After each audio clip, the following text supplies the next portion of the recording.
پتھروں پر گرنے والی اوس کو چاٹ کر، اپنا خود کا یورین پی کر، چمگادڑ کا خون اور گوشت کھا کر دنیا کے سب سے بڑے ریگستان میں زندہ رہنے والا شخص آخر زندہ رہا تو رہا کیسے؟ آنکھوں سے دیکھنے اور کانوں سے سننے والوں کو فور ٹی وی کی ویڈیو میں ایک بار پھر سے خوش آمدید۔ سہارا ڈیزرٹ دنیا کا تیسرا سب سے بڑا ڈیزرٹ ہے، جس میں قریباً 11 پاکستان اور 3 بھارت جیسے ممالک فٹ آ سکتے ہیں۔ 92 لاکھ اسکوائر کلومیٹر پر پھیلا ہوا ریگستان ہے۔ یہ اتنا ہی بڑا ہے کہ اگر ہم چاند کے قریباً 2.5 چکر لگا لیں تب جا کر یہ ڈیزرٹ ختم ہوتا ہے۔ زمین کا قریباً 8% حصہ تو اکیلے ہی اس ریگستان نے گھیرا ہوا ہے۔ 10 اپریل 1994 ایک 7 سالہ پرانے دوست کے کہنے میں آ کر ماورو پروسپیری تیار ہو گئے میراتھن ریس کے لیے، جو کہ 6 دن پر مشتمل ایک ریس ہوتی ہے۔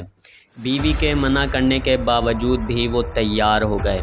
251 کلومیٹر پر مشتمل ٹریک، جس کے ہر ایک دن کے بعد ایک چیک پوائنٹ لگا ہوا تھا، یعنی کہ 6 چیک پوائنٹس لگے ہوئے تھے اس پورے ٹریک میں۔ پروسپیری، جو کہ ایک اٹالین پولیس آفیسر ہونے کے ساتھ ساتھ ایک ایتھلیٹ بھی تھے، اس نے بہت پہلے سے ہی اس ریس کو جیتنے کی تیاری شروع کر دی تھی، لیکن کون جانتا تھا کہ آگے آخر ہونے والا کیا ہے۔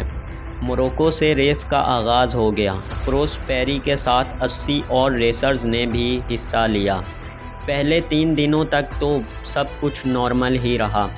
پروسپیری نے پہلے 3 دنوں میں 96 کلومیٹر کا فاصلہ طے کر لیا تھا اور تیسرے نمبر پر منجمد رہے۔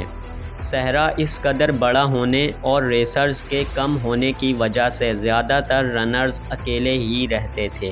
چوتھے دن کے آغاز سے ہی پروسپیری کے ساتھ برا ہونا شروع ہو گیا۔ جیت کا جنون پروسپیری کو اس قدر چڑھ گیا تھا کہ اس نے پورٹیبل چولہا، سلیپنگ بیگز، کمپاس اپنے بیگ میں ڈال کر دوڑنا شروع کر دیا۔ چوتھے دن کا درجہ حرارت 46 ڈگری پر آ گیا تھا اور اس ہی 46 ڈگری پر ایک بہت تیز ہوا کا طوفان آ گیا، جس سے حد نگاہ 0 ہو گئی۔ لیکن اس کے باوجود پروسپیری نے ہمت نہ ہاری اور وہ بھاگتا رہا، لیکن جب وہ رکا تو اس کی حالت بہت ہی زیادہ خراب ہو گئی تھی۔ اس کی ناک اور منہ سے خون بہہ رہا تھا۔ اس سے زیادہ خطرے کی بات تھی کہ وہ ٹریک سے گم ہو گیا تھا، یعنی کہ اب وہ 92 لاکھ اسکوائر کلومیٹر میں گم ہو چکا ہے۔ 4 گھنٹے نیند کرنے کے بعد وہ ایک اونچے ریت کے ٹیلے پر چڑھ گیا اور معائنہ کرنے لگا، لیکن اس کو ریت کے سوا کچھ نہ دکھا۔ اگلے ہی گھنٹے اس کی قسمت نے اس کا ساتھ دیا اور ایک ہیلی کاپٹر جو کہ اسی کی تلاش میں آیا تھا، اس کو دکھ گیا۔ اس نے فائر گن سے فائر بھی کیا، لیکن پائلٹ کو آواز نہ سنائی دی اور وہ پروسپیری سے بہت دور چلا گیا۔ اس کے بعد پروسپیری قریباً 12 گھنٹے بھاگا اور وہ ایک مزار پر پہنچ گیا جو کہ ریگستان کے بیچوں بیچ موجود تھا۔ اس ہی مزار میں اس نے پناہ لینے کا فیصلہ کیا۔ اس کو یقین تھا کہ کوئی نہ کوئی اس مزار پر لازمی آئے گا، لیکن ایسا نہ ہوا۔ اس کا پانی بھی اب تک ختم ہو گیا تھا، اس لیے اس نے زندہ رہنے کے لیے اپنا یورین ہی ریسائیکل کر کے پینا شروع کر دیا اور مزار میں موجود چمگادڑ کا خون اور گوشت کھانا شروع کر دیا۔ اس نے اپنا پہلا کھانا اپنے ہی یورین میں چمگادڑ کا گوشت بنا کر کھایا تھا۔ 2014 BBC کے ایک انٹرویو میں اس نے بتایا کہ وہ چٹانوں پر پڑے اوس کے قطروں کو چاٹ کر زندہ رہا ہے۔